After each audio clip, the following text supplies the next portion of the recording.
Saudi सरकार ने 1 जुलाई से डिपेंडेंट टैक्स लगाने की घोषणा की है, जिसकी वजह से वहां काम करने वाले कई भारतीय अब अपने परिवार को वापस भारत भेज रहे हैं।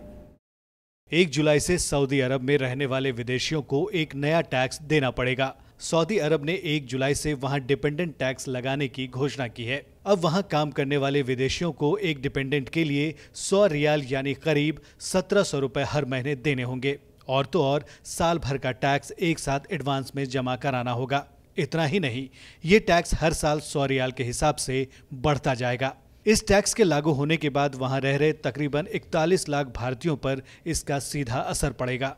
वहां की अर्थव्यवस्था और स्थिति अब वैसी नहीं है जो आज से 10 साल पहले थी, और तेल पर ही निर्भर है उनकी अर्थव्यवस्था।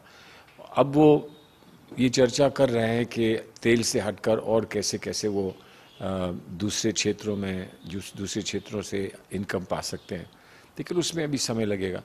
तो इसलिए उन पर दबाव जो है वो समझ में आता है कि आज उन पर आर्थिक दबाव है, और दूसरी ओर वो चारों तरफ पैसा खर्च कर रहे हैं, युद्ध में खर्च कर रहे हैं, यमन के साथ खर्च कर रहे हैं। इस टैक्स के लगने से वहां रह रहे भारतीयों की आर्थिक मुश्किलें बढ़ेंगी, इसलिए अब वहां काम कर रहे लोगों ने अपने परिवारों को भारत भेजना शुरू कर दिया है।